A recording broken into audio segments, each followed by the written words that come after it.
"Sir, my mommy's crying in the bathroom." The words cut through the hum of the train station like a blade through silk, stopping Jamie mid-sentence in a phone call worth more than most people earned in a year. He turned to find a small girl with blonde curls plastered to her forehead by rain, clutching a stuffed rabbit with ears that drooped like wilted flowers.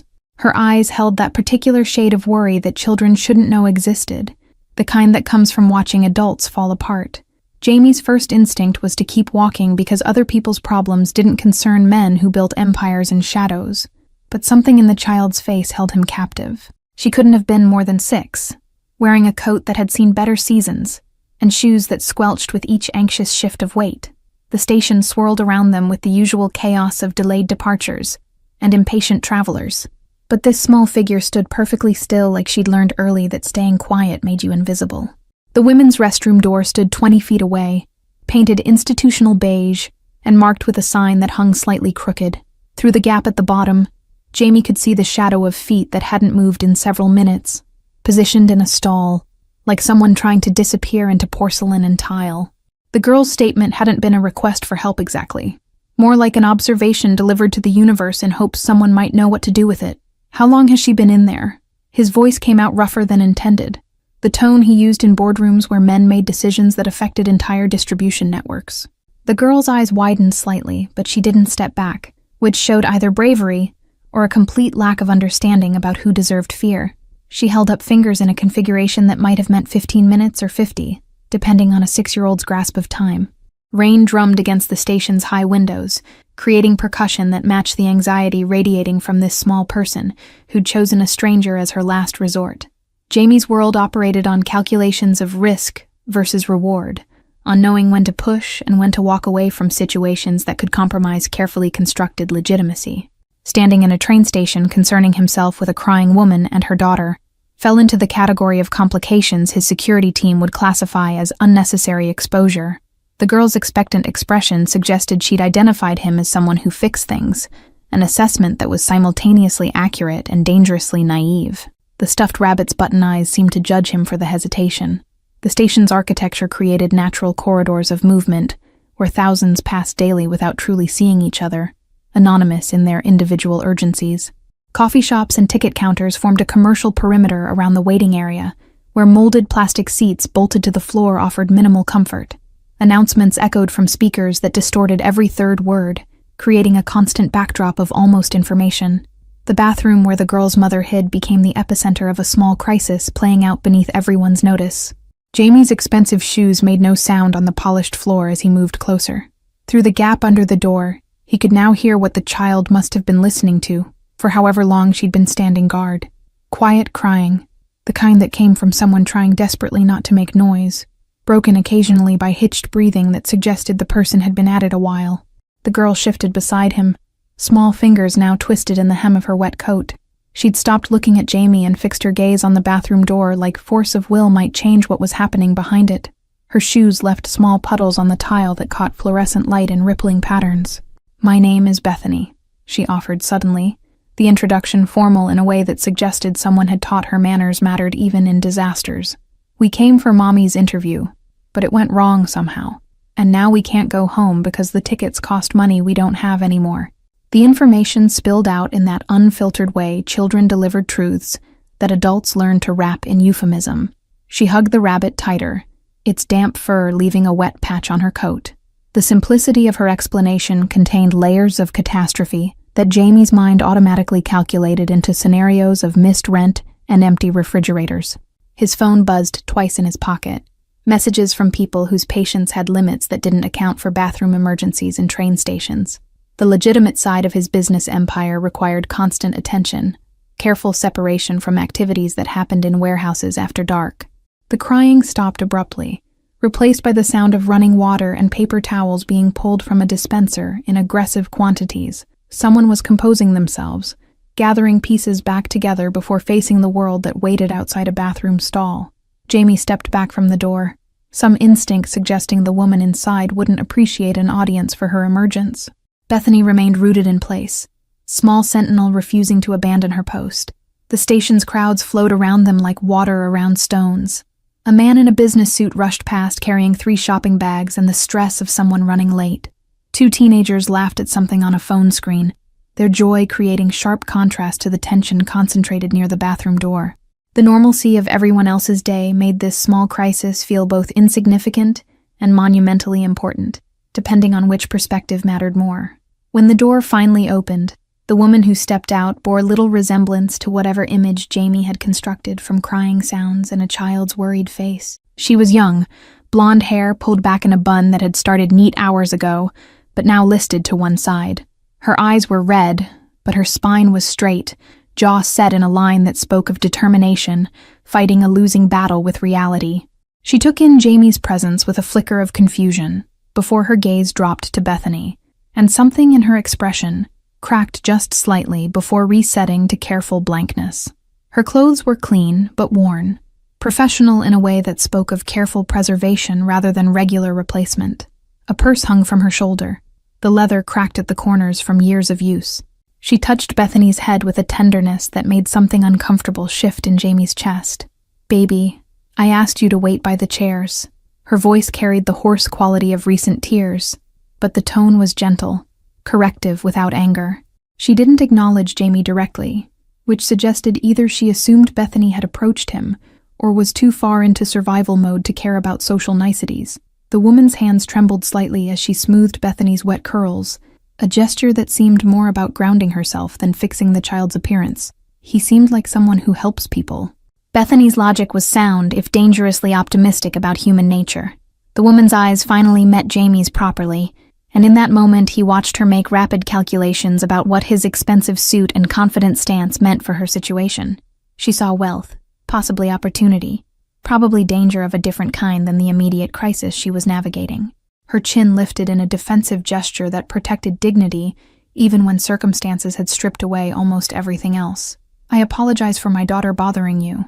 The words came out formal, a script for maintaining propriety when the world was actively falling apart. She reached for Bethany's hand with clear intention to remove them both from this embarrassing tableau. Jamie noticed the absence of a wedding ring, the calluses on her palms that suggested work that wasn't behind a desk. Her eyes held exhaustion that went deeper than one bad day, the kind that accumulated from months of fighting battles that never quite ended. She wasn't a bother. Jamie's response came automatically, though he was already calculating what helping might look like and why he was even considering it. The woman's jaw tightened at his tone, some instinct correctly identifying the kind of man who could make things happen with a phone call, but whose help always came with invisible price tags. She was preparing to refuse whatever he might offer, pride maintaining structure when everything else threatened collapse. Bethany looked between them with the confusion of someone too young to understand the complicated dance of adult pride and desperation. The waiting area held the kind of furniture designed to be uncomfortable enough that people didn't linger longer than necessary. Molded plastic and institutional gray that squeaked against damp clothing. Terry guided Bethany toward an empty section near the ticket counter, her movements careful like someone conserving energy for a marathon that kept extending its distance. Jamie followed at a distance that could be interpreted as coincidental rather than deliberate, though nothing he did happened by accident. The woman's shoulders remained rigid with awareness of his presence behind them. Bethany climbed onto a seat that made her legs swing freely, the stuffed rabbit positioned carefully in her lap. Her mother remained standing, one hand on the back of the child's chair, the other clutching her purse like it contained something more valuable than whatever was actually inside. The ticket counter sat 30 feet away, destination boards above it displaying departure times that might as well have been written in a foreign language for all the good they did. Terry's eyes tracked the information with the expression of someone watching ships sail away from a shore they couldn't reach. "We should have enough for the bus if we wait until tomorrow," Terry said quietly to Bethany, the statement clearly meant to reassure the child but landing hollow in the space between them. "We can stay here tonight, and in the morning we'll get home and everything will be fine." The lie was gentle, constructed from a mother's desperation to shield her daughter from the full weight of their situation. Bethany nodded, but her grip on the rabbit suggested she understood more than the words were designed to reveal. Jamie maintained his position near a coffee kiosk, close enough to observe but far enough to avoid crowding them. His phone continued its persistent buzzing with messages from associates who expected immediate responses to questions about shipping schedules and border crossing timing. The legitimate import business he'd built as cover for less legal activities demanded constant attention, a carefully constructed facade that required as much work as the empire it concealed. He typed responses with one hand, while watching Terry open her purse with movements that looked like stealing oneself before checking a wound. The contents of her wallet told a story more clearly than any explanation could. She pulled out a handful of change, counting coins with the focus of someone hoping mathematics might suddenly work differently. Her lips moved in silent calculation, fingers sorting quarters from dimes with the precision of someone accustomed to making every cent matter. When she finished counting, her hand closed around the money, and her eyes shut for just a moment, a brief surrender to disappointment before forcing them open again. Bethany had started humming something tuneless, the way children filled silence when adults forgot to maintain the comforting illusion that everything was under control. Her feet kicked in rhythm with the sound, shoes still damp from the rain that had soaked them before they'd even entered the station. Terry's hand moved to still the motion automatically, then withdrew as if remembering this wasn't the moment to correct harmless fidgeting. The exhaustion in her face had layers, the immediate crisis sitting atop deeper weariness that suggested this was just the latest in a long series of impossible situations. Jamie approached with 2 cups of coffee and a hot chocolate, the transaction at the kiosk having taken less than a minute, but requiring navigation of Terry's certain refusal of charity. He set them on the chair beside Bethany without preamble, the gesture casual enough to deny it was significant. Terry's eyes narrowed at the cups, her body language shifting from defeated to defensive in the space of a heartbeat. Her mouth opened to refuse before she'd even processed what was being offered, pride triggering faster than gratitude could form. "I didn't order these." Her tone made it a statement of fact, rather than a question. Clarity that this wasn't confusion, but rejection. She didn't reach for the coffee, even though her hand had unconsciously moved toward it before stopping. Bethany looked at the hot chocolate with longing that she tried to hide by focusing intensely on her rabbit's drooping ears. The steam rising from the cups created small clouds in the air-conditioned space, visual reminder of warmth being offered and refused. They made extras by mistake. Jamie's lie was smooth, delivered with the confidence of someone accustomed to making people believe convenient fictions. The kiosk worker asked if I'd take them rather than waste them. "I don't drink chocolate." He directed the last part at Bethany, who glanced at her mother with a question in her eyes. Terry's jaw worked like she was chewing on words too sharp to spit out in front of her daughter. The silence stretched uncomfortable, while Terry calculated how accepting drinks translated to accepting obligation. Her pride had architecture, weight-bearing walls that held up her sense of self when circumstances stripped away everything else. But Bethany's small hand had already reached for the hot chocolate, and Terry's face showed the exact moment she decided her daughter's immediate comfort outweighed her own need to refuse charity. Her shoulders dropped incrementally, surrender masquerading as acceptance. "Thank you."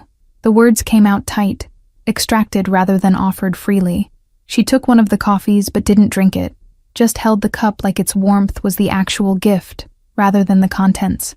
Jamie noticed her hands wrapped around the paper cup with an intensity that suggested she was using the heat to remind herself she could still feel something other than panic.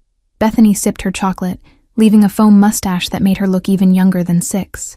The ticket counter closed its second window, reducing service with the efficient indifference of an organization operating on schedules that didn't account for human emergency.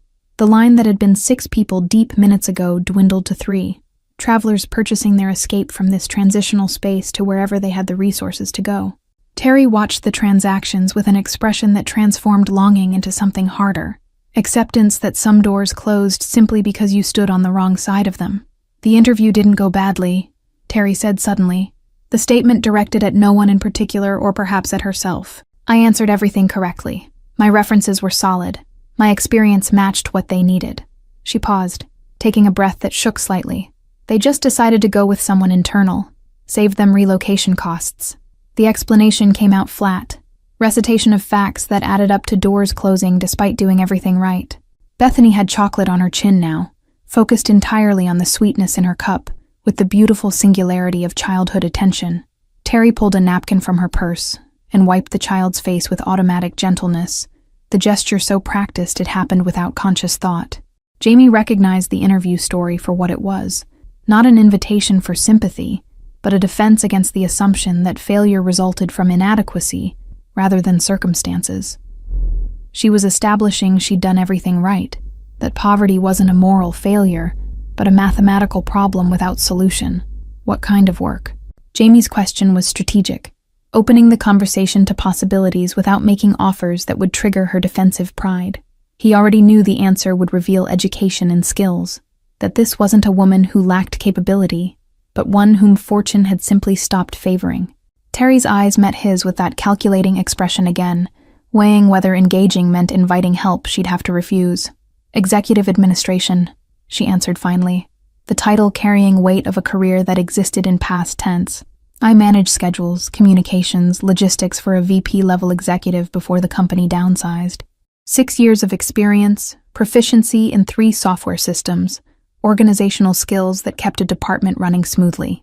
The recitation was professional, practiced from job applications and interviews that had led nowhere. Her voice carried no bitterness, just tired factuality about skills that should have mattered, but somehow didn't translate to security. Jamie processed the information through the lens of his legitimate business operations. Import companies required complex coordination, documentation that satisfied customs officials, scheduling that accounted for international shipping variables. His current assistant handled basic tasks adequately, but lacked sophistication for expansion he'd been planning. The position Terry described matched needs he'd been ignoring because finding trustworthy people who didn't ask questions about certain shipments proved challenging. I run an import business. His statement was careful, neither offer nor simple conversation. Legitimate operations, mostly textiles and manufactured goods from overseas suppliers. The administrative work is substantial. He let the information hang between them. Not quite a job offer, but clearly more than idle chat. Terry's expression shifted through several emotions too quickly to catalog, landing somewhere between hope and suspicion with a heavy dose of disbelief. Terry's coffee had gone cold in her hands, forgotten while her mind worked through calculations that showed clearly on her face. She set the cup down with deliberate care, movements controlled like someone handling something fragile that might shatter with rough treatment. Bethany had finished her hot chocolate and returned to humming, oblivious to the negotiation happening in silence above her head. The station's ambient noise created a bubble of privacy around them, conversations and announcements blending into white noise that made intimate discussion possible in public space. I appreciate the conversation, Terry began, her tone suggesting this was preamble to polite refusal. But I live 2 states away, and I don't have resources for relocation or deposits on new housing. She delivered the facts without emotion, barriers that existed regardless of opportunity presented. Her eyes held that exhausted resignation of someone who'd learned that hope deferred wasn't just disappointment, but active cruelty. She reached for her purse like preparing to end this interlude and return to the impossible situation of making nothing stretch to cover everything. Jamie had anticipated the objection, because logistics always mattered more than good intentions. The position includes relocation assistance and 60 days of temporary housing while you establish yourself. The offer emerged fully formed, details clicking into place with the efficiency that made him successful in both his legitimate and shadow enterprises. He watched Terry's face carefully, noting the way her breath caught and held, like his words were objects that might dissolve if she exhaled too forcefully. Why? The single word contained volumes of skepticism, earned through experience with offers that came with hooks hidden in fine print. Her eyes narrowed with the intelligence that had made her valuable to a VP-level executive, the kind of sharp assessment that saw through performance to motivation underneath. She was right to be suspicious because men like Jamie didn't hand out opportunities to strangers in train stations without reason, and she knew it even if she couldn't articulate what those reasons might be. Jamie considered his answer carefully, because truth had more variations than most people acknowledged. He could say he needed competent help, which was accurate. He could claim civic responsibility, which would be a lie. He could admit that watching her count change with desperate precision had triggered something in him that didn't fit comfortably with his usual operational detachment, which was true but inadequate. Instead, he pulled a business card from his wallet and set it beside her cold coffee. Because qualified people are difficult to find, and I watched you return a wallet to lost and found 3 days ago instead of keeping the $200 inside. The statement landed between them with weight of surveillance admitted casually. Terry's face went through several expressions, landing on shocked understanding.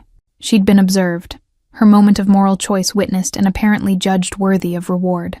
The revelation should have felt invasive, but somehow landed differently, like being seen rather than watched. You were here 3 days ago.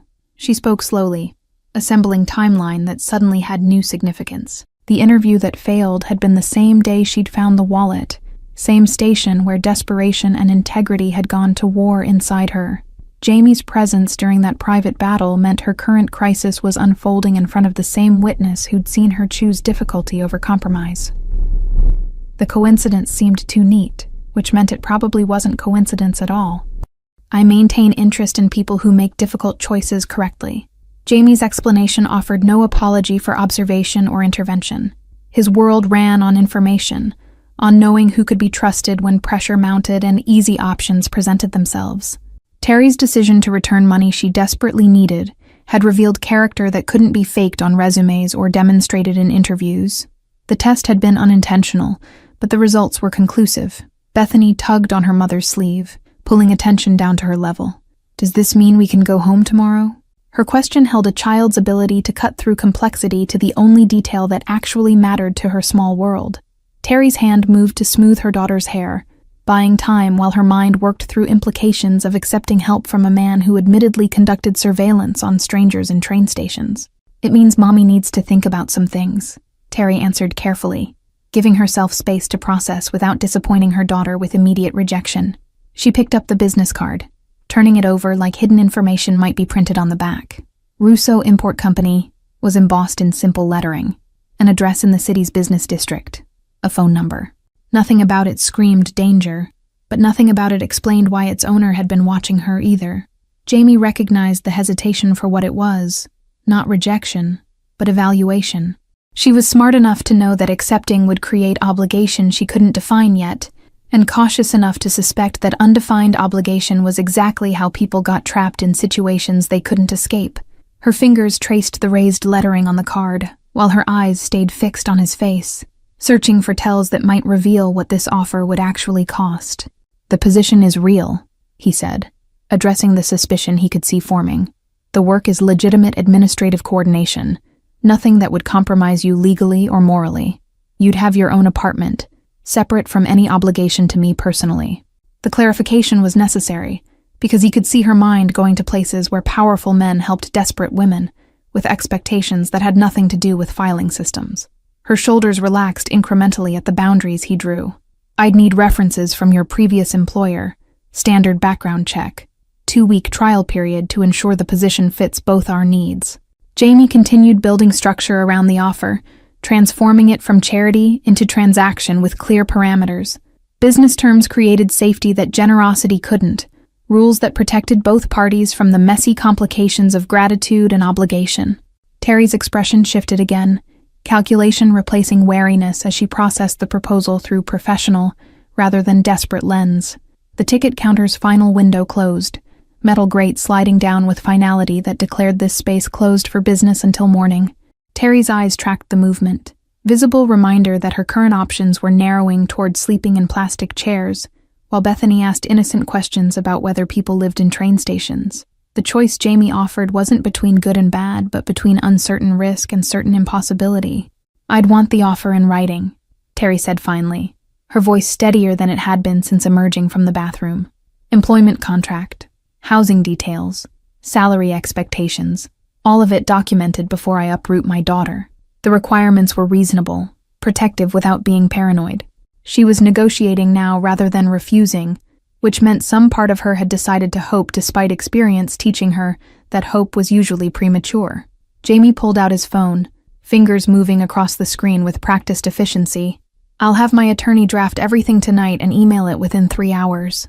You can review it, consult with anyone you want, take 48 hours to decide." He was giving her control, transforming his offer from something done to her into a choice she could make with eyes open. The distinction mattered more than the actual opportunity. Terry nodded slowly, then seemed to remember something. "I don't have email access until I get home." The admission came reluctantly, revealing another layer of how thoroughly circumstances had stripped away conveniences others took for granted. Her phone was probably a basic model without data plan, budget cut to essentials that didn't include internet connectivity. Jamie noticed she didn't apologize for the limitation, just stated it as fact requiring accommodation. "Write down your address. I'll have the documents couriered to you by tomorrow afternoon." Jamie handed her his phone, Notes app open for her information. She hesitated only briefly before typing, the action somehow momentous despite its simplicity. By giving him her address, She was allowing this connection to extend beyond the anonymous space of the train station into her actual life. The gesture required trust she had no rational basis for extending. Bethany had fallen asleep against her mother's side, the stuffed rabbit clutched loosely in her arms. Her face had gone soft with the absolute relaxation only children achieved, trust that adults would handle the complications while she rested.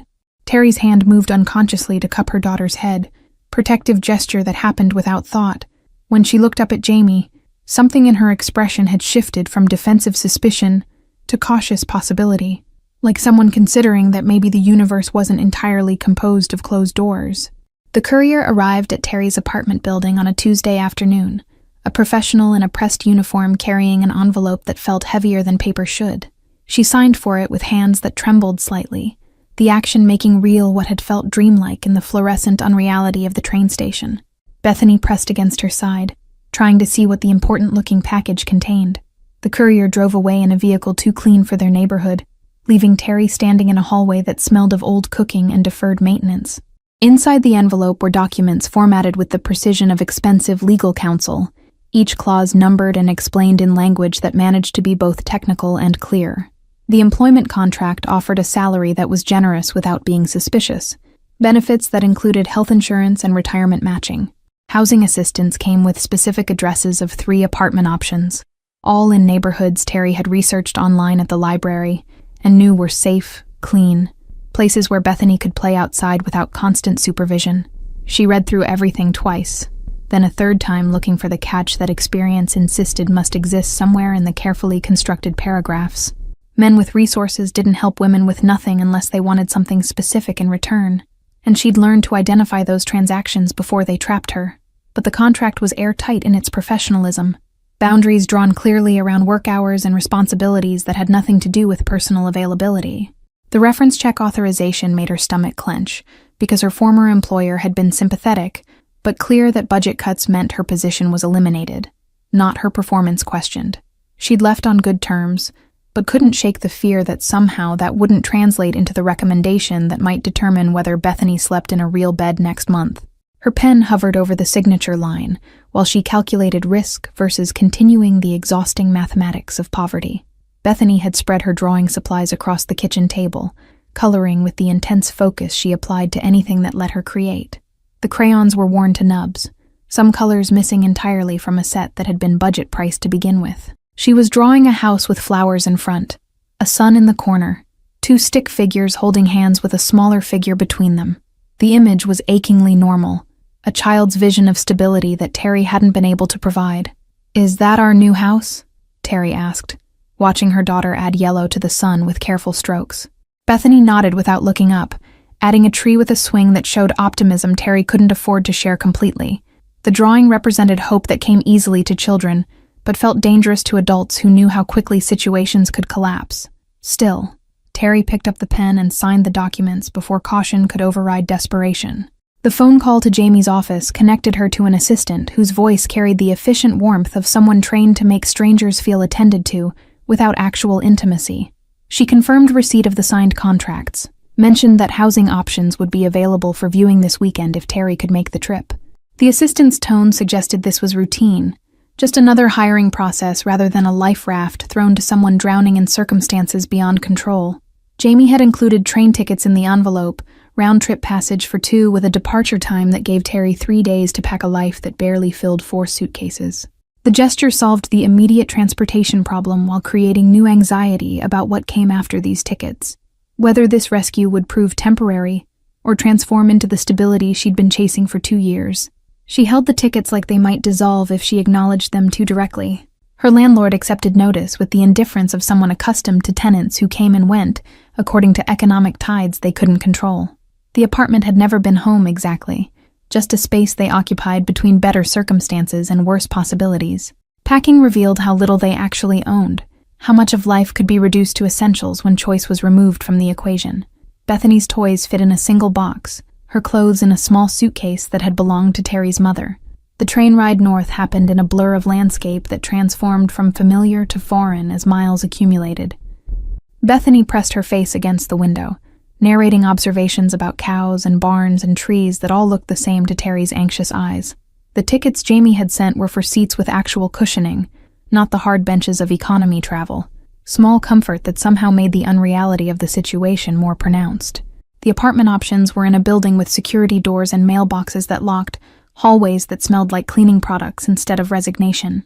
The superintendent showed them 3 units with the practiced efficiency of someone who conducted these tours daily, pointing out features like they were selling rather than simply presenting. Terry chose the smallest option, unable to justify taking more space than they needed, even when someone else was paying for it.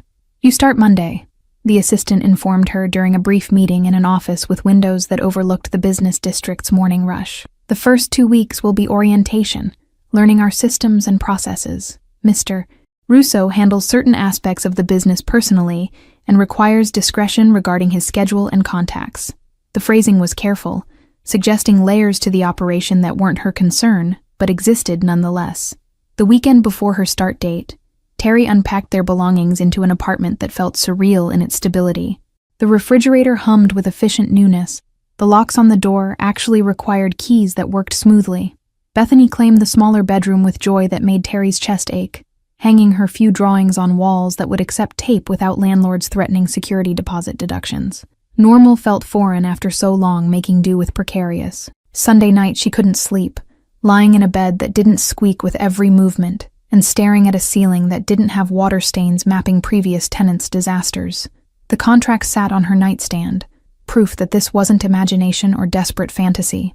She'd given her address to a man she didn't know, signed documents that bound her to employment she didn't fully understand, uprooted her daughter based on nothing more substantial than a returned wallet and a stranger's attention. But Bethany slept soundly in the next room for the first time in months, her breathing even and undisturbed by her mother's anxiety spiraling in the darkness. That peace was worth the risk, worth whatever complications might emerge from accepting help from someone whose eyes had assessed her with an intensity that suggested he saw more than the surface circumstances. Terry closed her eyes and tried to believe that sometimes strangers intervened without ulterior motives, that charity could exist without strings attached. The thought didn't quite convince her, but exhaustion eventually overrode suspicion and pulled her into sleep that came in fits and starts. Morning would bring the reality of whatever she'd actually agreed to, the reveal of what working for Jamie Russo truly entailed. For now, she existed in the space between desperation and possibility, hoping that this time the door she'd walked through didn't lock behind her. Her alarm went off at 6, jarring her from dreams that had been anxious jumbles of train stations and locked bathrooms and documents she couldn't read. She dressed in clothes she'd carefully preserved for interviews, professional armor that had stopped feeling protective after so many rejections. The mirror showed a woman who looked composed, if you didn't notice the tension in her jaw or the way her hands couldn't stay still. Bethany woke cheerful, excited about her new school that started the same day as Terry's job. The synchronicity felt planned, another detail that Jamie or his efficient assistant had arranged to remove obstacles before Terry could articulate them. The care in that planning should have been comforting, but instead felt like evidence of resources and attention that came from somewhere, cost something she hadn't calculated yet. The office building stood among others in the business district, its exterior unremarkable except for the subtle security measures Terry noticed, only because she was looking for them.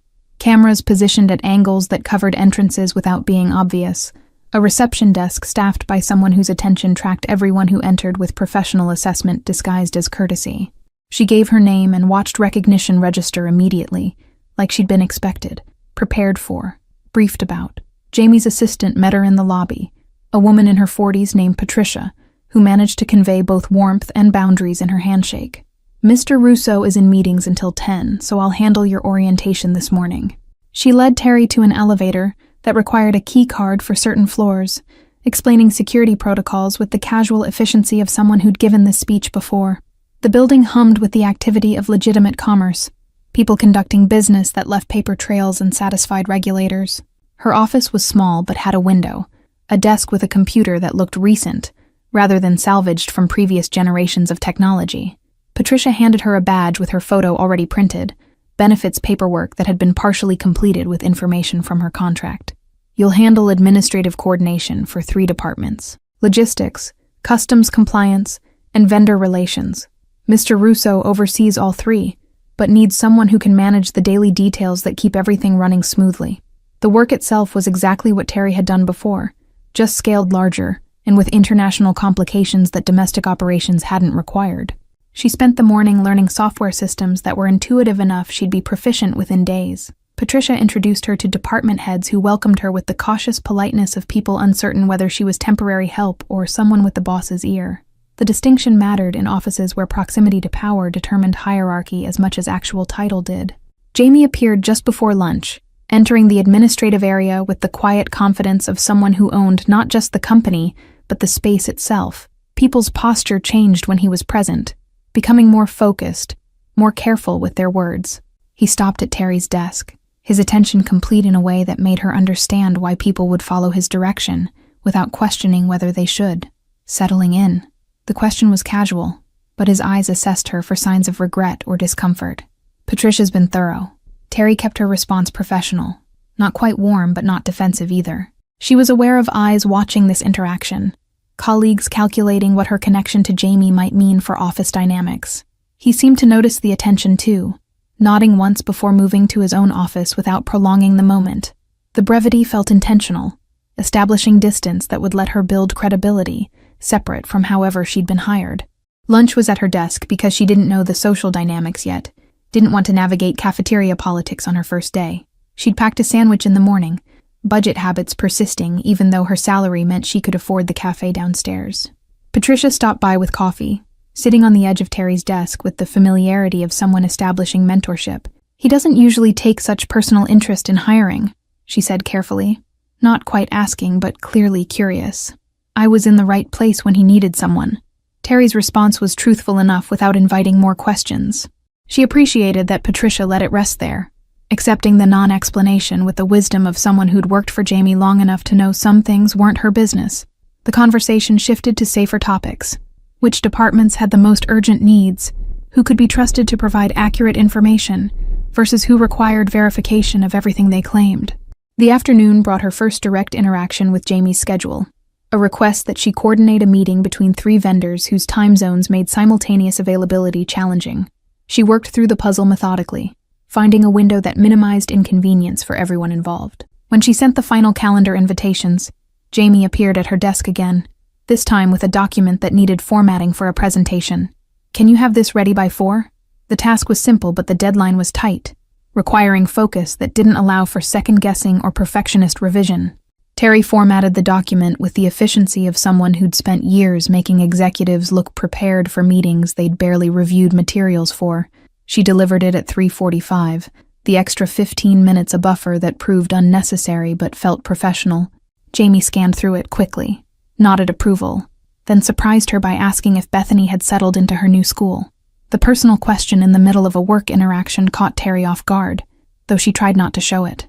She drew pictures of her classroom all evening. Apparently they have actual art supplies, not just broken crayons. The response came out before she could make it more formal, a glimpse of the exhausted relief she'd been carrying about her daughter finally having access to resources that should have been basic, but had felt like luxury. Something shifted in Jamie's expression, too quick to interpret, but present nonetheless. Kids shouldn't have to make do with broken things. The statement was simple but landed heavy, suggesting he understood more about their previous circumstances than the bare facts she'd provided in her application. He returned to his office before she could respond, leaving Terry to wonder again what exactly he'd seen that day she'd returned the wallet, what information he'd gathered about her life before deciding it was worth intervening in. The rest of the week established rhythms that felt sustainable, work that challenged her without overwhelming, colleagues who warmed to her competence once they realized she wasn't an incompetent charity case. She learned that Jamie's import business was genuinely successful, that the legitimate operations weren't just cover, but actual profitable enterprise. She also learned not to ask certain questions about shipments flagged with specific codes in the system. That discretion meant knowing what you weren't supposed to see. Friday afternoon, Patricia mentioned that Jamie wanted to see her before she left for the weekend. Terry's stomach clenched reflexively, old anxiety about being called to offices where decisions about her employment were made without her input. She knocked on his door at 4:55, finding him behind a desk that was somehow both organized and busy, papers arranged in ways that suggested active work rather than decorative professionalism. "You've done excellent work this week." Jamie's assessment was direct, no preamble or softening. Patricia says you've already identified inefficiencies in the customs documentation process that she's been trying to address for months. The compliment was specific enough to be genuine, acknowledging particular contribution rather than offering generic praise. Terry allowed herself to feel pride without letting it show too openly. The system needed someone looking at it with fresh perspective. She deflected slightly, uncomfortable with direct praise after so long being told she wasn't quite what companies were looking for. Jamie studied her with that same intensity from the train station, like he could see through professional courtesy to whatever she was actually feeling. The attention should have been invasive, but somehow wasn't, more like being recognized than examined. Take this. He slid an envelope across the desk, similar to the one that had contained her contract, but thinner. There's a store credit for the art supply shop 3 blocks from your apartment. For Bethany. Kids who like creating should have materials that don't limit their imagination. The gesture was thoughtful, but also dangerous territory. Personal gift that blurred lines she'd been careful to maintain between employer and whatever else Jamie might want to be. Terry's hand hovered over the envelope, temptation warring with the sense that accepting gifts outside her salary meant owing something she couldn't define. That's generous, but I can buy her supplies now that I'm employed. The refusal was gentle but firm, protecting boundaries that felt important even if she couldn't articulate exactly why. Jamie's expression flickered with something that might have been respect, like her refusal confirmed something he'd been testing. December arrived with cold that transformed the city into something sharp and brittle, breath visible in the air and sidewalks treacherous with ice that maintenance crews couldn't quite keep ahead of. Terry walked Bethany to school each morning, the routine grounding after years of instability that made predictable schedules feel like unexpected luxury. Her daughter chattered about friends and art projects, excited descriptions of a world that was finally giving her space to be simply a child rather than someone learning to worry too young. The office had adopted holiday decorations that somehow managed to be festive without being excessive, strings of lights and a small tree in the lobby that smelled real. Terry coordinated the company party with efficiency that made Patricia joke about her having missed her calling as an event planner. The task was mindless enough to be relaxing, ordering catering and confirming vendor deliveries without the weight of decisions that actually mattered. She found herself humming while she worked, startled when she realized the sound was coming from her. Jamie had been traveling more frequently, trips to ports and supplier meetings that kept him away for days at a time. His absence somehow made the office feel less tense, people relaxing incrementally when they weren't being observed by someone who noticed everything. But Terry found she missed his presence in ways she didn't examine too closely. The way he'd stop by her desk with questions that were really just excuses to check how she was managing. The attention had started feeling less like surveillance, and more like someone ensuring she wasn't drowning. Late one evening, when she'd stayed to finish formatting a presentation for Jamie's morning meeting, she found him in the office kitchen making coffee with the concentration most people reserved for complex tasks. The break room was small, their proximity unavoidable in a way the open office layout usually prevented. "You don't need to stay this late," he said, without looking up, pouring water into the machine with careful measurement. "The presentation can wait until morning if it's not finished." "It's finished. I'm just doing final review to make sure the numbers align across all the slides." Terry poured herself coffee from the pot that was already made, the routine domestic enough to feel strange in this context. They were just 2 people taking a break from work, except one of them owned the company, and the other had been rescued from a train station bathroom crisis. The inequality was always present, but late evening with the office empty made it feel less pronounced. Jamie leaned against the counter, drinking his coffee black while studying her with that assessing look she'd started to recognize meant he was calculating whether to say something. "You're careful never to ask about the flagged shipments," he said finally, the statement not quite a question. Terry's hand tightened on her mug, awareness that this conversation could determine whether her employment continued or became complicated in ways she'd been avoiding thinking about. "I'm careful to do the job I was hired for without creating problems for myself or my daughter." Her response was honest, acknowledging without confirming that she'd noticed things that didn't quite add up in an otherwise legitimate operation. She met his eyes steadily, showing she wasn't naive but also wasn't interested in knowing more than necessary. The balance felt precarious, demonstrating intelligence without curiosity that could be perceived as threat. Something in Jamie's posture relaxed, satisfaction with her answer visible in the slight drop of his shoulders. "That's why you're still here," he said quietly. "Patricia is loyal, but she asks questions. The previous administrator was competent, but she gossiped. You do excellent work and understand that some information doesn't concern you. The explanation was the closest he'd come to acknowledging the dual nature of his business, the legitimate cover and the shadow operations underneath. Terry processed this carefully, understanding she was being offered a kind of trust that came with its own obligations. Knowing without asking meant complicity through silence, though what exactly she was silent about remained deliberately undefined. "I need this job," she said finally. "I need the stability and the security and the chance for Bethany to grow up without constantly moving. Whatever else is happening, I can't afford to be curious about it." "Understood." Jamie's single word carried weight of agreement and warning both. He pushed off the counter, rinsing his mug in the sink with automatic tidiness. "Your daughter left these in the lobby earlier." He pulled a small stack of drawings from his jacket pocket, colorful creations that Bethany must have been working on while waiting for Terry to finish work. The pictures showed the office building, stick figures that were clearly meant to be people, flowers that defied the winter happening outside. Terry took the drawings, throat tight with emotion she couldn't quite name. Bethany had drawn Jamie in several of them, a tall figure standing next to smaller ones representing Terry and herself. The child had labeled him Mr. "Jamie who helped us," the words printed carefully in her developing handwriting.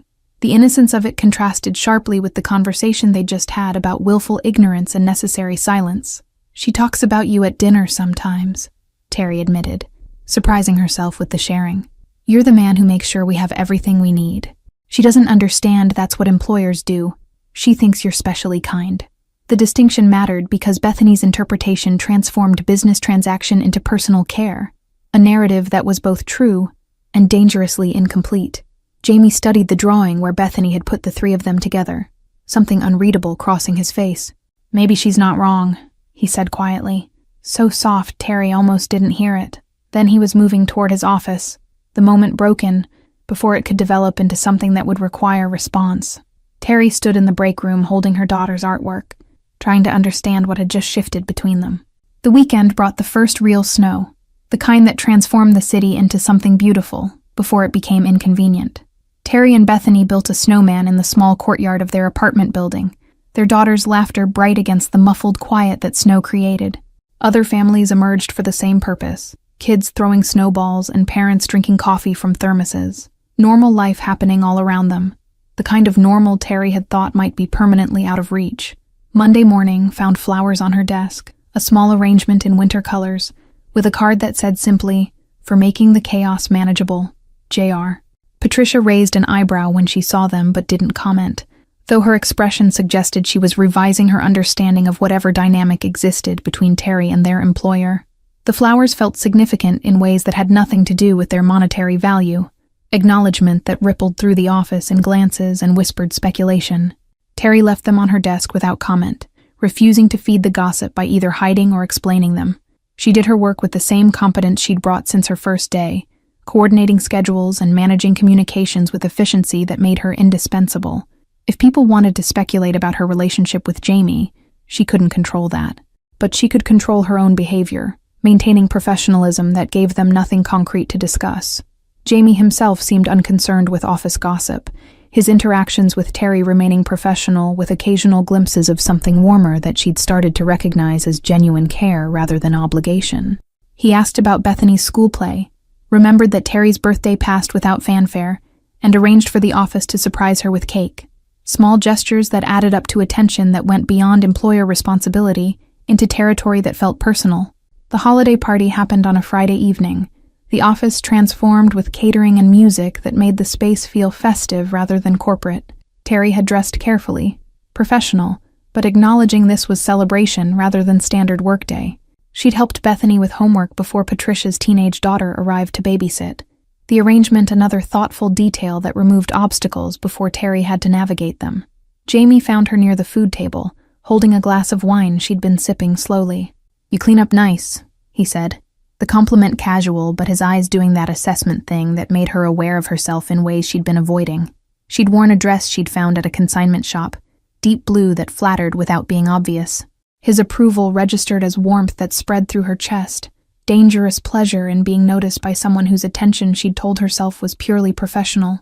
The new year arrived with the kind of cold that made walking outside feel like a personal attack, wind cutting through layers of clothing with vindictive precision.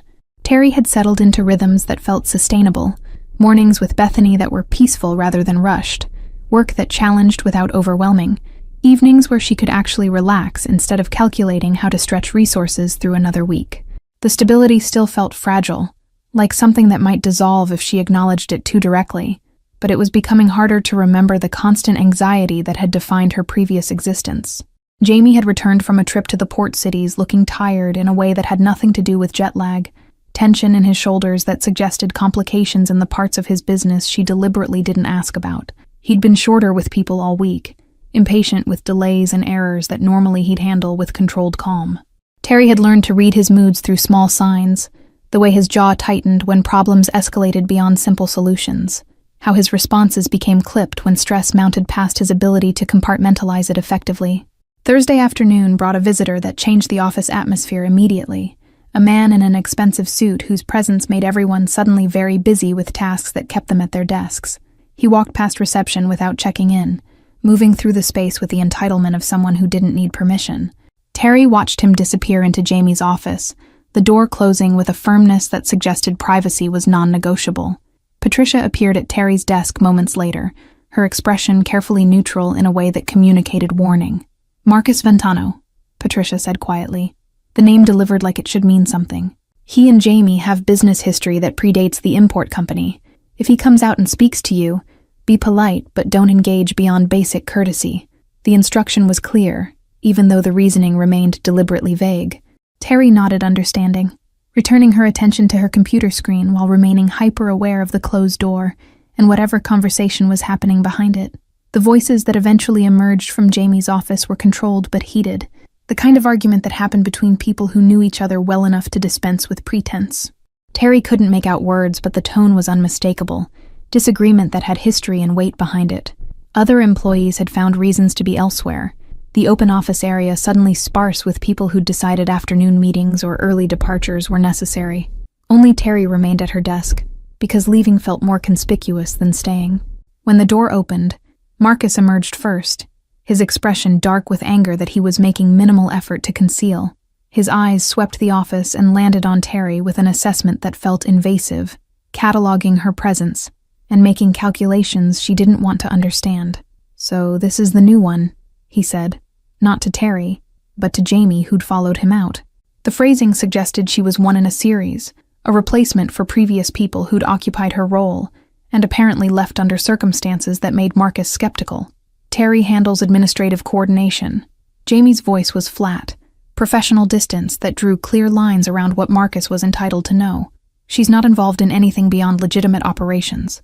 The clarification was both protection and warning, establishing boundaries while acknowledging that Marcus knew enough about the business to require explicit statement about what she did and didn't have access to.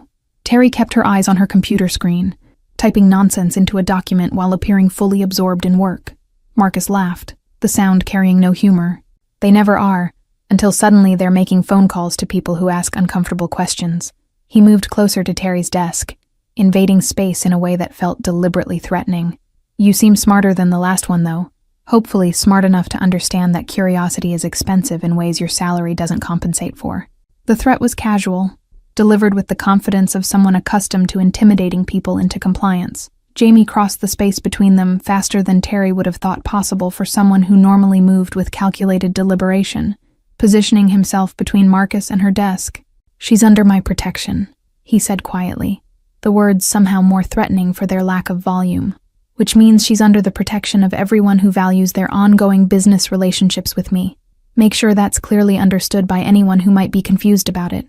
The statement was directed at Marcus, but felt like it extended to larger networks of people Terry had no knowledge of. The tension stretched thin enough to snap, before Marcus stepped back, hands raised in mock surrender. "Always so territorial about your employees," he said, amusement cutting through the anger. "One of these days that's going to create complications you can't control." He left without further conversation, his departure somehow making the office feel larger, as if his presence had compressed the available space. Jamie remained standing, his back to Terry, while he visibly worked to control whatever emotion Marcus had triggered. Terry's hands had stopped their fake typing, frozen above the keyboard while her mind processed what had just happened. The interaction had revealed layers to Jamie's world that she'd successfully avoided thinking about. Confirmation that the shadow operations she pretended not to notice involved people who made threats in broad daylight. Protection sounded good, until you had to consider what you needed protection from. What kind of danger proximity did Jamie invited into her carefully rebuilt life? Take the rest of the day. Jamie's instruction came without him turning around, his voice still carrying the edge Marcus had put there. Patricia will call you a car. Take Bethany somewhere she likes. Do something normal. The directive was clearly meant to remove her from whatever aftermath was about to unfold, consideration that felt protective, but also underlined how thoroughly she was entangled in situations she didn't fully comprehend. Terry gathered her belongings with hands that wanted to shake, but refused to let them, maintaining composure while her mind raced through calculations about whether staying in this job was worth whatever had just been implicitly threatened. The car arrived within minutes, a town car with a driver who opened the door with professional courtesy that felt surreal after Marcus's casual menace. She texted the babysitter that she was coming early, trying to sound normal when nothing about the afternoon had been. Bethany was delighted with the unexpected early pickup, chattering about her day while Terry tried to focus on her daughter's joy, rather than replaying the office confrontation. They went to the art supply store, the one Jamie had tried to give her credit for months ago. Terry bought Bethany a set of quality-colored pencils and a sketch pad with thick paper, watching her daughter's face light up with pleasure that made the expense feel justified. Normal activities in normal places with normal concerns. Except Terry kept checking over her shoulder for threats she wouldn't recognize if they appeared. That evening, Jamie called her personal cell phone, a number she'd given him for emergencies, but that he'd never used before. "I need you to understand what happened today doesn't reflect on you or your position," he said without preamble, his voice tired in ways that made him sound older. "Marcus is angry about business decisions that have nothing to do with you. He was trying to get to me by making you uncomfortable, and I apologize for putting you in that situation." "Who is he?" Terry asked, the question emerging before caution could stop it. Silence stretched across the connection, Jamie clearly deciding how much truth to offer versus how much ignorance might protect her. She could hear him breathing, could picture him calculating the same risk-benefit analysis she'd watched him perform in countless business decisions. The pause extended long enough that she thought he might not answer at all. "He's someone I used to work with more closely before I started building legitimate operations," Jamie finally said, choosing words with visible care. "He thinks I've gone soft, that prioritizing legal business over the other activities is weakness that will eventually cost me. Today was him testing whether my protection of you was serious or just posturing." The explanation offered more truth than she'd expected. Acknowledgement of the dual nature of his empire without providing details that could implicate her. Terry processed this while watching Bethany color at the kitchen table, her daughter's simple joy in new art supplies throwing sharp relief on the complicated reality of how they'd achieved this stability. Should I be worried? The question was direct, requiring honesty that Jamie could avoid with platitudes about everything being fine. She needed to know whether keeping this job meant accepting risk that could affect Bethany, whether the price of stability included dangers she hadn't factored into her calculations. "No one will touch you," Jamie said, certainty absolute in his tone. "I've made that clear to everyone who matters. But I can't guarantee you won't see things occasionally that remind you the legitimate business isn't the only one I run. If that's something you can't live with, I'll understand. I'll give you 3 months severance and excellent references. No questions asked." The offer was genuine, an exit ramp provided before the road got more dangerous. Terry looked at their apartment, at Bethany's drawings covering the refrigerator, at the stability they'd built in 4 months that had felt impossible 6 months ago. "I don't want to leave," she said quietly, making a choice that felt both necessary and potentially reckless. "I just need to know the boundaries, what I should do if something like today happens again." The statement was acceptance with conditions, acknowledgement that she was choosing to stay, despite understanding more clearly what that meant. February brought the kind of gray weather that made the city feel perpetually damp, rain that wasn't quite snow, and cold that seeped into bones despite layers of clothing. Bethany had started talking about Valentine's Day with the enthusiasm children brought to holidays that involved candy and craft projects, her teacher apparently planning classroom celebrations that required parent participation. Terry had volunteered to bring supplies, grateful that contributing now meant buying items instead of explaining why she couldn't afford to help. The office had returned to normal rhythms after Marcus's visit, though Terry noticed increased security measures that appeared without announcement or explanation. New cameras in the parking garage, a second security guard at the lobby desk during evening hours, badge readers installed on doors that previously had been freely accessible. The changes happened quietly but systematically, evidence that Jamie's protection wasn't just words, but concrete action that involved expense and planning. Patricia mentioned during their Friday coffee routine that Terry had been with the company for 5 months, which apparently qualified her for benefits expansion that included increased vacation time and retirement, matching that kicked in at higher percentages. "He takes care of people who prove themselves trustworthy," Patricia said. The statement clearly meant to communicate that Terry had passed whatever extended evaluation period had been operating since her hire. The promotion felt like validation, but also like deeper entanglement in an organization whose full scope remained deliberately obscured. Jamie had been traveling less frequently, but working longer hours, often still in his office when Terry left for the evening. She'd started making extra coffee before she departed, leaving it in an insulated carafe on his desk with a note about the presentation files he'd requested or the schedule changes she'd coordinated. The small gestures felt domestic in ways that probably crossed professional boundaries, but he never commented on them except through the occasional thank you text that arrived well after midnight. Bethany's bedtime routine had expanded to include increasingly elaborate stories about her day, detailed accounts of friend dramas and art projects, and the rabbit they were raising in the classroom as a science project. Terry listened with the attention that felt like privilege after so long being too exhausted and anxious to be fully present for her daughter's childhood. These evening conversations revealed a child who was thriving, who'd stopped asking questions about whether they'd have to move again, or whether there was enough money for school supplies. One evening in mid-February, Bethany emerged from her room with a piece of paper carefully folded and decorated with hearts drawn in red crayon.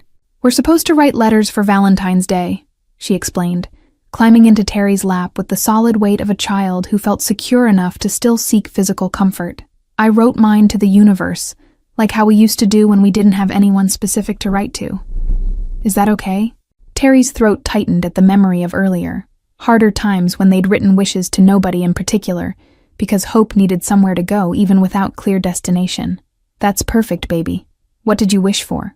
She smoothed Bethany's hair, breathing in the scent of child shampoo and the lingering smell of crayons that seemed permanently embedded in her daughter's clothes, now that art supplies were abundant rather than rationed.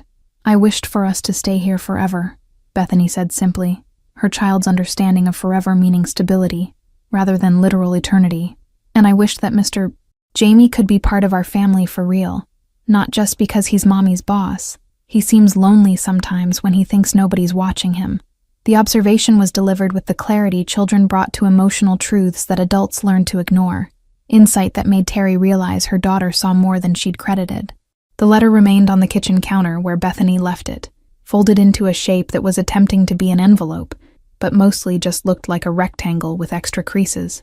Terry found herself reading it after Bethany had gone to bed, the careful printing revealing wishes that were both heartbreaking and hopeful. "Dear Universe, thank you for our new home and for Mommy being happy again. Please let us stay here, and please help Mr. Jamie not be sad. Love, Bethany." The simplicity of it cut deeper than elaborate prose could have. Terry tucked the letter back where Bethany had left it, then found herself crying in the kitchen for reasons she couldn't fully articulate. Relief that her daughter felt secure enough to think about other people's happiness.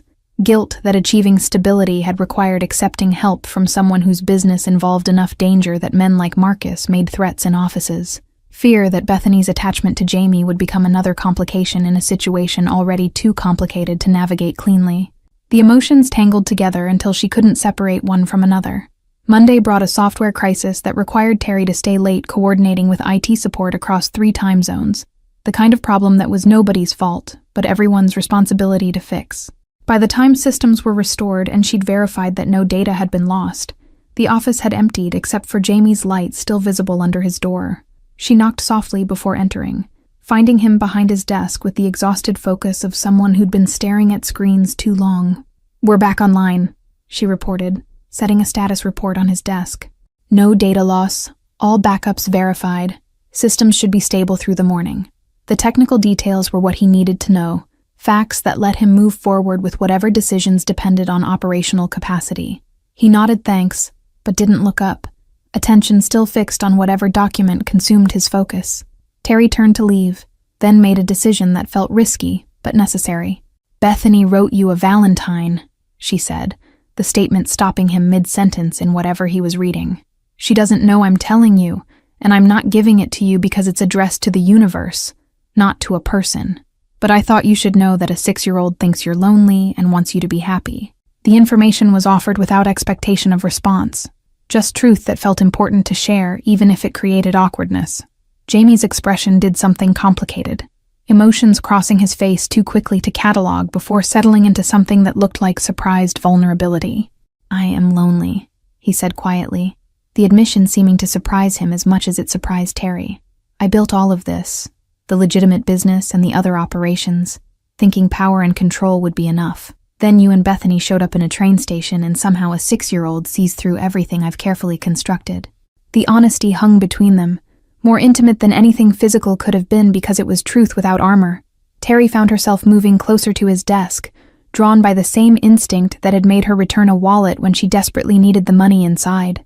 "She also wished we could stay here forever," Terry offered, giving him Bethany's other wish, because it felt like information he deserved. "Which I think means she feels safe for the first time in a long time. That's because of you." "It's because of you," Jamie corrected, standing and moving around the desk to lean against it, closer to where Terry stood. "You're the one who chose dignity over desperation, who makes her feel secure, who turned this job into stability instead of just another temporary situation.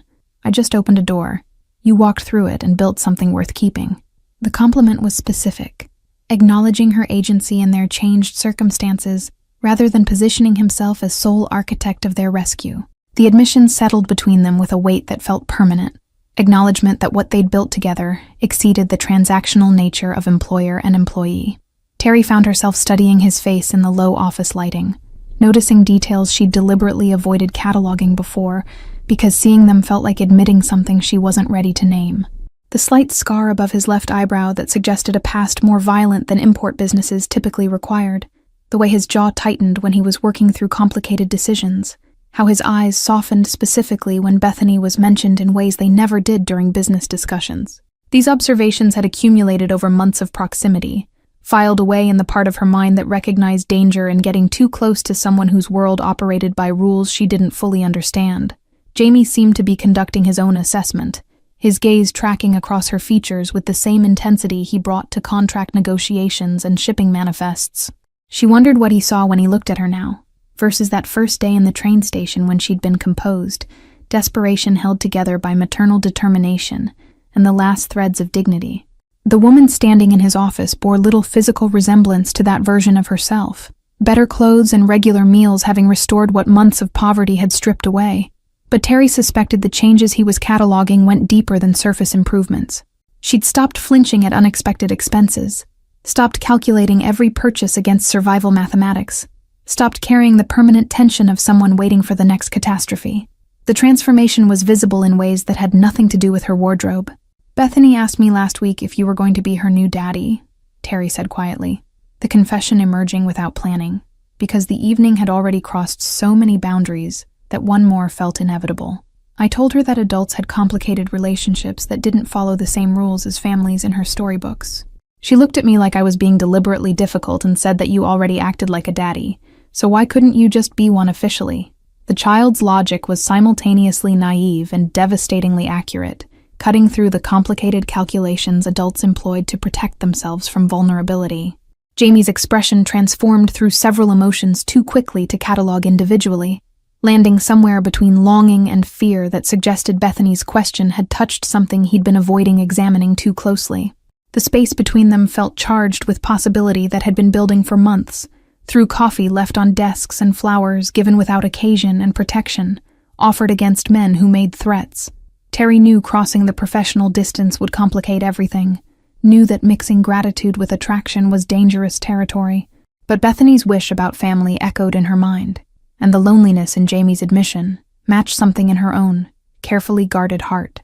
"This is a bad idea," she said quietly, even as she didn't step back. Jamie's mouth curved in something that wasn't quite a smile, acknowledgement that she was probably right.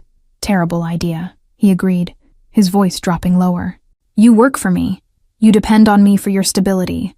Power dynamics are completely inappropriate." The cataloging of reasons this shouldn't happen was thorough, professional distance reasserting itself through verbal acknowledgement of all the problems. But neither of them moved away, the space between them holding tension that felt inevitable, despite all the logical reasons to maintain boundaries.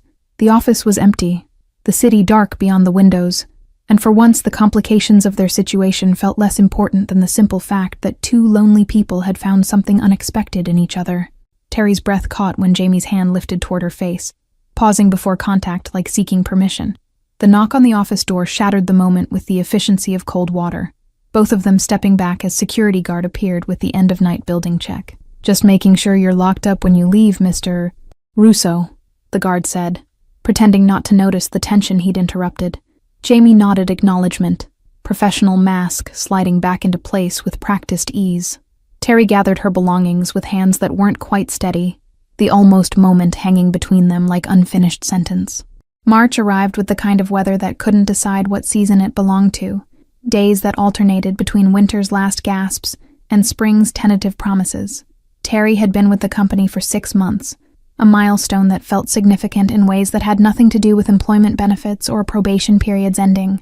6 months ago, she'd been crying in a train station bathroom with no way home, and now she was coordinating international shipping schedules and paying rent without panic attacks. The transformation felt both monumental and quietly ordinary, like miracles that happened so gradually they stopped seeming impossible.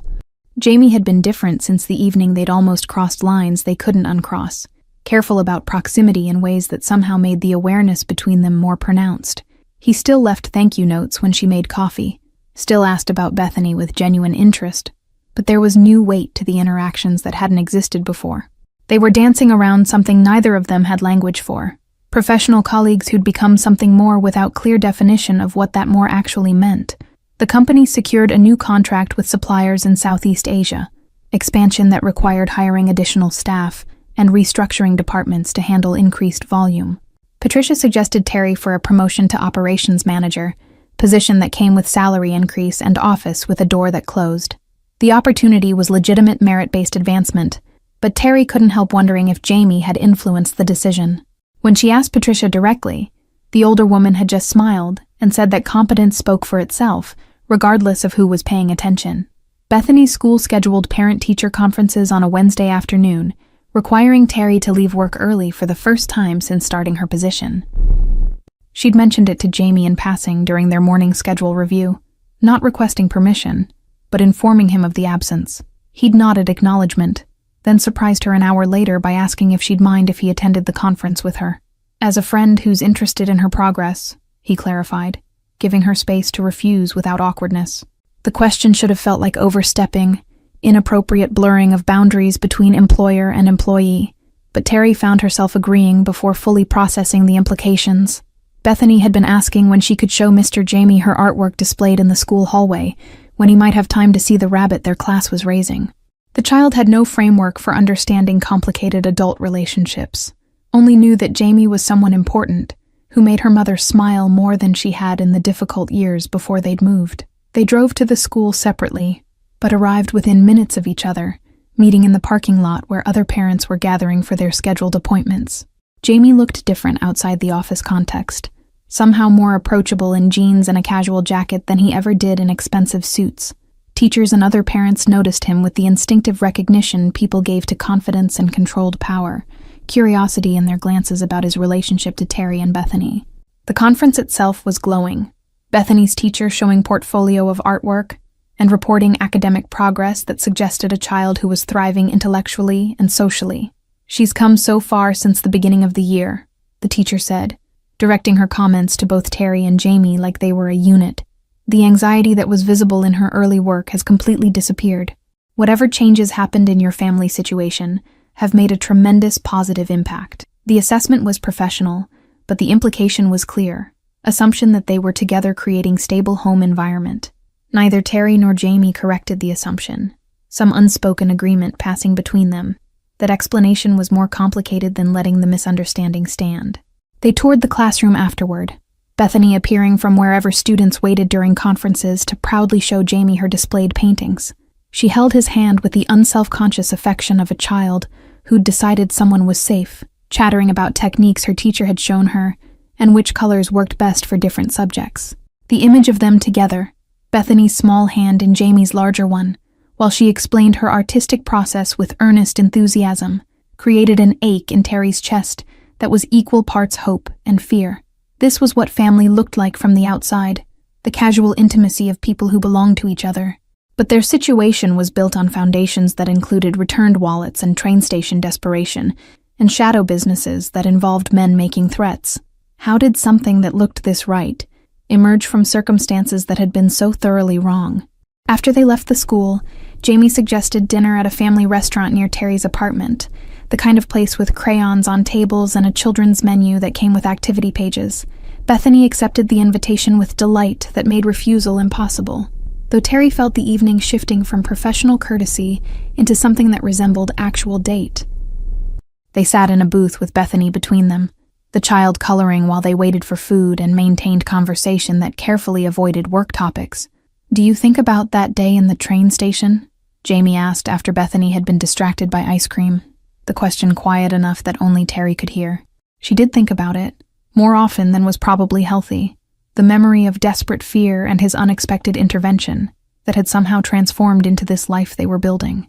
"Every day," she admitted, matching his quiet tone. "I think about how close we came to something much worse, how easily things could have gone differently." Jamie's hand was on the table between them, close enough that moving her fingers an inch would mean contact.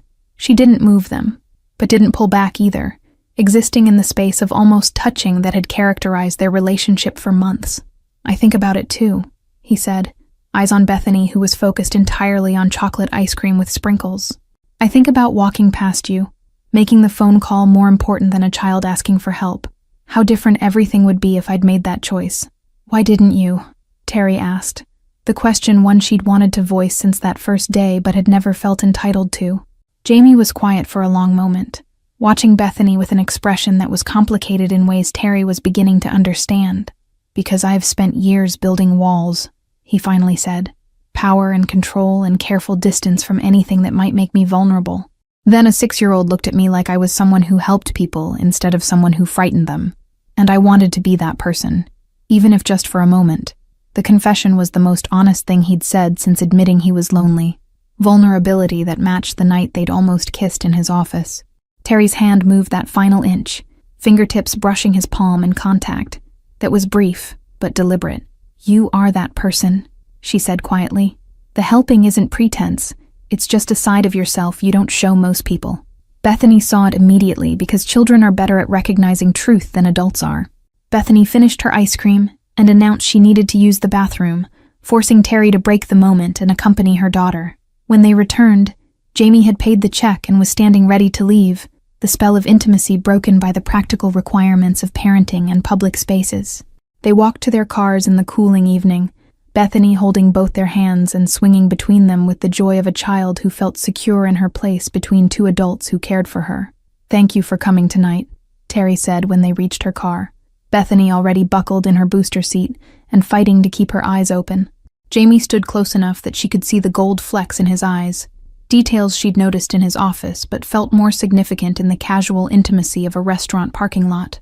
"Thank you for letting me," he responded, the simple statement carrying weight of gratitude for inclusion in moments that weren't his by right, but had been offered as gift. The drive home was short, Bethany falling asleep before they'd traveled 3 blocks. Terry carried her daughter inside and tucked her into bed without fully waking her, the routine precious in its mundane domesticity. She returned to the living room and found herself drawn to the window, looking out at the city that had become home in ways their previous places never had. Her phone buzzed with a text from Jamie, simple message that said, "Tonight felt like family. Thank you for that." Terry typed and deleted several responses before settling on equally simple truth. "It did. That scares me and makes me happy in equal measure." His response came immediately, just a single word: "Same." She smiled at her phone like a teenager instead of a single mother navigating complicated feelings about her employer who'd rescued her from a bathroom crisis and somehow become essential to her daughter's happiness and her own carefully guarded heart. The following weeks brought a subtle shift in their interactions, boundaries remaining professional at work, but something acknowledged between them, now that hadn't been explicitly named before. They were building towards something neither of them fully understood yet, family forming not through traditional structures, but through choice and consistency, and shared investment in a child's well-being. Jamie started appearing more regularly for school events, helping with homework at Terry's apartment while she cooked dinner, reading bedtime stories when he stayed late enough that Bethany caught him before sleep. One Saturday in early April, Jamie suggested an outing to the art museum, space he thought Bethany would enjoy given her obvious talent and enthusiasm for creating. They spent hours wandering galleries, Bethany asking endless questions about techniques and colors, while Jamie demonstrated surprising knowledge about artistic movements and historical context. Terry watched them discuss a Monet with serious concentration, her daughter and this man who'd become essential to their lives, and felt something shift in her chest toward recognition of what was actually happening. The museum cafe where they stopped for lunch occupied a glass-walled space overlooking a sculpture garden, spring finally asserting itself through green shoots and early blooms that transformed winter's barrenness into promise. Bethany had insisted on sitting between them again, a positioning choice she made consistently now, as if physically placing herself at the center of their relationship would somehow make it more permanent. She was sketching in a small notebook Jamie had bought her at the museum gift shop, replicating from memory a painting they'd seen earlier with a concentration that made her tongue stick out slightly in focus. The image she was creating bore little technical resemblance to the original, but captured its emotional essence with the instinctive understanding children brought to art before formal training taught them limitation. Jamie watched Bethany draw with an expression Terry had learned to recognize as him processing emotions he didn't have vocabulary for, the careful control that governed his business dealings dissolving into something more vulnerable when confronted with a child's unselfconscious affection. He'd told Terry once during a late evening conversation that he'd never planned for family, that his world had seemed too complicated and dangerous to invite innocence into it, but that calculus had shifted so gradually he hadn't noticed until Bethany had wrapped herself around his life with the tenacity of someone who'd decided he was hers to keep. The admission had been offered without expectation of response, just truth shared in the darkness of an office after everyone else had gone home. But Terry had filed it away as evidence that whatever was happening between them wasn't one-sided attraction, but mutual recognition of something worth protecting. The afternoon stretched into evening without any of them suggesting they should leave, the museum becoming a bubble removed from the complicated realities of their constructed family. Terry found herself laughing at Jamie's deliberately terrible attempts to explain abstract expressionism to Bethany, watching him gesture dramatically at paintings while making up increasingly ridiculous interpretations that had her daughter giggling. This version of him bore no resemblance to the controlled businessman who conducted meetings with intimidating efficiency or the man who'd faced down Marcus with quiet threat.